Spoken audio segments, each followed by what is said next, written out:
Hello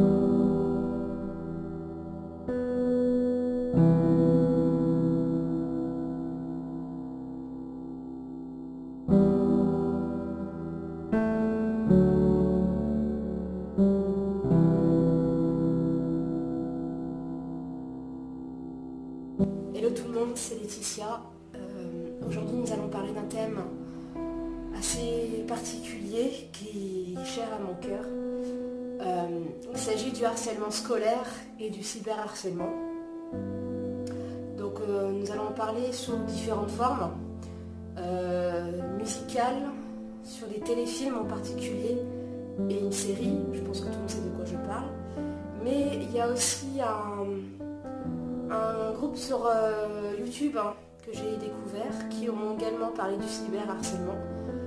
Donc toutes les vidéos ainsi que les séries seront listées en barre d'infos. Alors oui, je vais vous dire, n'hésitez pas à partager, mais partagez-la au maximum parce qu'elle parle à un maximum de gens. Je sais de quoi je parle car moi-même j'ai été victime de harcèlement scolaire pendant plus de 10 ans. Donc c'est vraiment toute ma scolarité du collège jusqu'au lycée. Donc c'est pour ça que, comment dire, je veux faire cette vidéo, je la fais. Ce n'est pas parce que c'est un thème qu'on entend parler en ce moment que voilà. Non, j'ai vraiment été une victime. Je m'en suis sortie. Je pourrais peut-être vous donner quelques trucs et astuces pour pouvoir vous en sortir. Malheureusement, je n'ai pas non plus une baguette magique et faire des miracles. Je ne suis pas là non plus pour faire une vidéo pour vous donner vraiment la meilleure solution. Juste des solutions que j'estime qu'on aurait dû me dire et qui peuvent éventuellement faire avancer les choses. Donc je ne fais pas, comment dire, pas pour l'instant partenariat, mais je vous laisse, comment dire, les coordonnées de non au harcèlement. Il y a un numéro vert, vous pourrez les appeler à n'importe quel moment si vous avez des questions, des inquiétudes. Alors tout d'abord, on va parler donc de la série 13 Reasons Why. J'ai déjà fait une vidéo d'ailleurs où je donne mes impressions, où j'explique un peu mon passé en tant que victime. Mais bon, je vais juste vous faire un petit résumé donc de la série. Donc il s'agit de Hannah Baker, qui met malheureusement fin à ses jours car elle est victime de harcèlement dans son lycée. Mais avant sa mort, elle enregistre 7 cassettes, donc 13 faces, où chaque personne, où en gros sur ces 13 faces, il y a les personnes qui sont concernées par rapport à sa mort, qui ont un point commun par rapport à ça, où elle explique bien dans chaque épisode. Je vous dis, la série peut être, certains passages peuvent être très poignants. Il n'y a pas de censure. Chaque scène a été quand même fait mais à la perfection, mais sous l'œil quand même d'un psychologue, parce qu'il y a certaines scènes où franchement psychologiquement il faut être vraiment préparé à ça, parce qu'il montre réellement la réalité de certaines choses. Je ne spoil pas, je ne dis pas quoi que ce soit, je vous laisse juste avec la série que je vous conseille vraiment, qui peut vous faire réfléchir plus d'un, surtout en particulier les harceleurs, pour voir vraiment l'impact que ça donne. Parce que, comment dire, pour les harceler par contre, on n'est pas coupable. On n'est pas responsable de ce qui nous arrive. C'est les personnes qui nous harcèlent qui sont les responsables. Nous, on essaye de se comporter comme on est. On est ce qu'on est. S'ils ne sont pas contents, voilà. Après, faut pas se sentir coupable de quoi que ce soit. D'ailleurs, comment dire, je vais vous mettre d'ailleurs les impressions de cette vidéo que j'avais fait de la série, où j'explique d'ailleurs un peu mon passé de victime. Donc, alors le prochain téléfilm, il s'agit de Le combat de ma fille. Il était passé plusieurs fois sur TF1 d'ailleurs, où là en fin de compte c'est une jeune fille qui utilise beaucoup les réseaux sociaux, qui poste beaucoup de choses aussi, et elle va s'en prendre oui et non, à un groupe de jeunes filles, en fin de compte, qui sont assez populaires, mais par contre qui prend les gens pour des sous-merdes, en fin de compte. Mais elle va essayer un peu de s'intégrer à ce groupe pour pouvoir ne pas être exclue, malheureusement. Sauf que il va s'avérer que ce qu'on met sur Internet peut porter préjudice, peut être très mal interprété. Et malheureusement, elle va récolter les frais de tout ça. Il y a des scènes violentes, ça je précise. Des scènes où franchement, même moi, j'en pleurais quand je regardais parce que la méchanceté de ces filles, la cruauté de ces filles et le côté un peu vicieux de ces filles, c'est juste une horreur, quoi. Et en tant que victime, on a du mal à s'en remettre. Donc oui, il y a des scènes qui risquent de heurter la sensibilité de d'autres, enfin de d'autres personnes. Mais j'espère que vraiment les harceleurs vont quand même voir que chaque mot, chaque coup a un impact dans sa vie. Ça peut durer des années, on peut mettre très longtemps s'en remettre. Et voilà, je pense que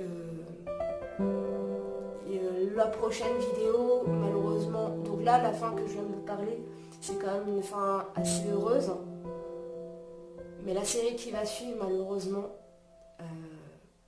cette fin-là va partir très... Pardon, désolée, j'arrive pas à trouver les mots, mais bon. Donc oui, il s'agit bien de Marion, 13 ans pour toujours. Malheureusement, cette jeune fille, à force d'être harcelée, frappée par ses camarades et insultée, met fin à ses jours. Mais écrit par sa maman, pour raconter un peu le calvaire malheureusement qu'elle a vécu. D'ailleurs, je vous mets la photo d'ailleurs du livre. Elle a aussi écrit, un petit discours, très poignant d'ailleurs. C'est pour ça que je vous laisse avec ces images et ces textes.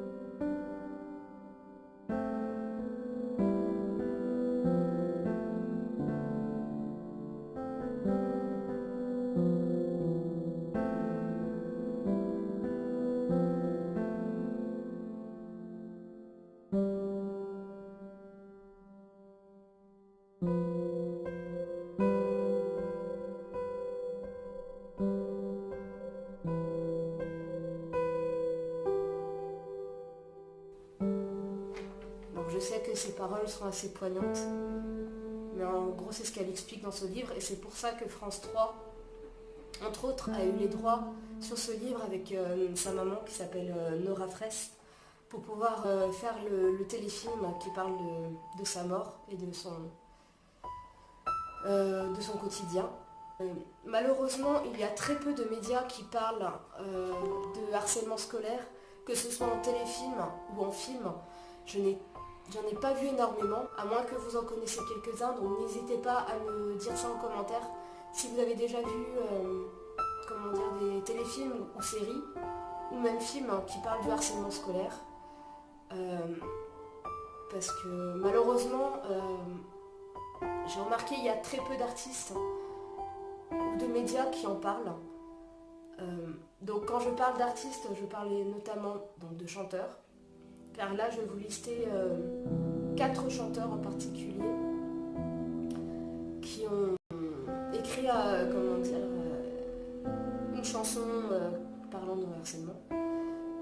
Donc en premier lieu, bien sûr, il y a Kinvé avec la chanson Petite Émilie. Je ne vous le cache pas que quand je l'écoute, je n'arrive pas à retenir mes larmes parce qu'elle est tellement poignante. Chaque mot, à la façon où il en parle, c'est comme si on avait cette Émilie-là en face de nous, qu'on ne pouvait rien faire et qu'on voyait sa vie se détériorer au fur et à mesure à cause des harceleurs et des harcèlements qu'elle subit.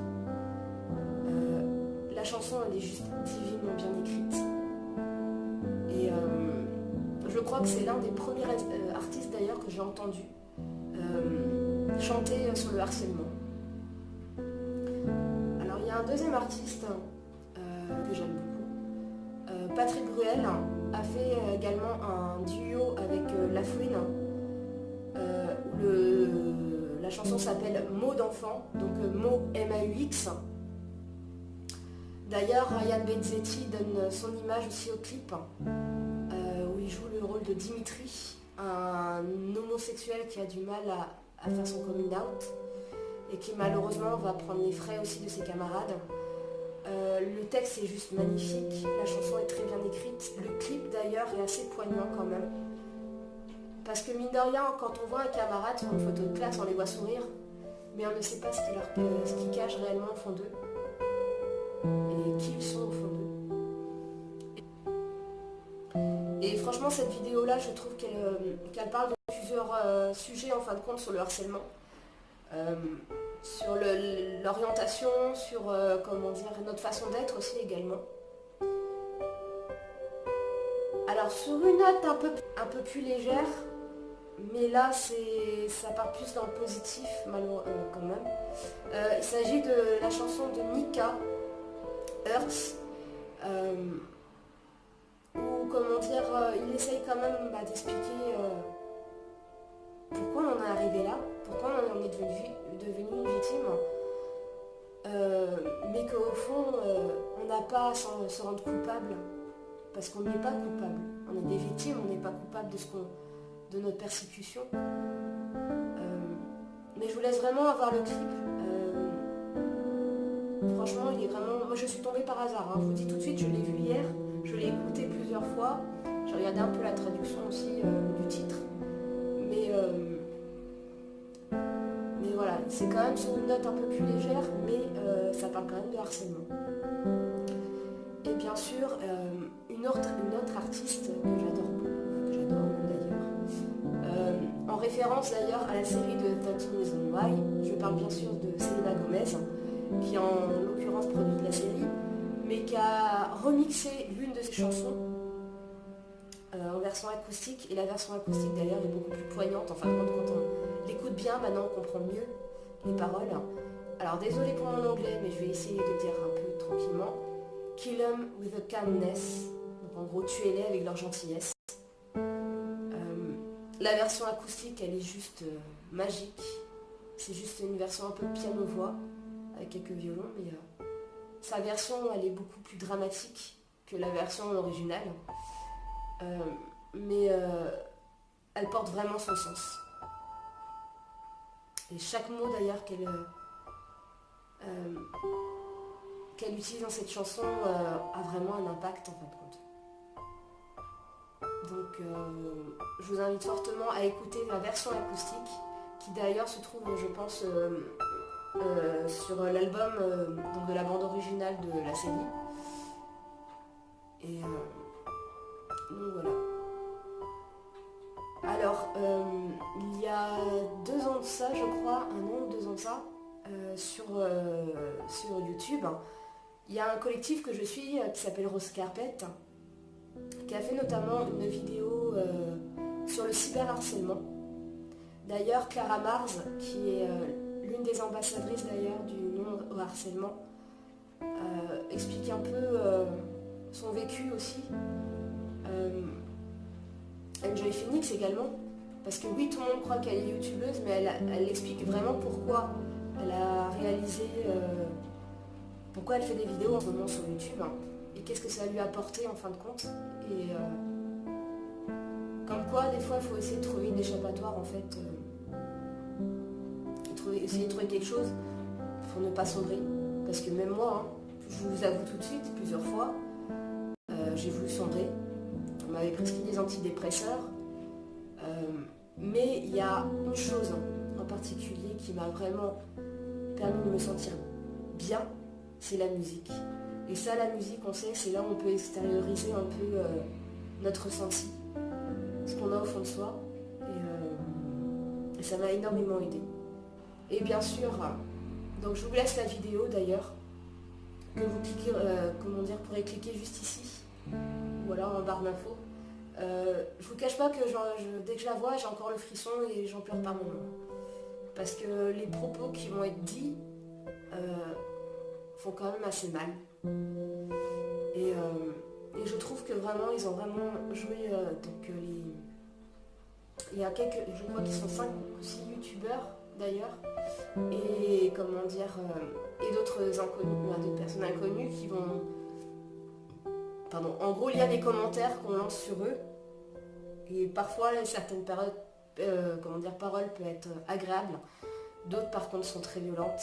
Et donc sur ce, je vous fais quand même de gros bisous, et bon, n'hésitez pas quand même à liker la vidéo et à la partager énormément autour de vous. Et je vous dis à très bientôt dans une prochaine vidéo.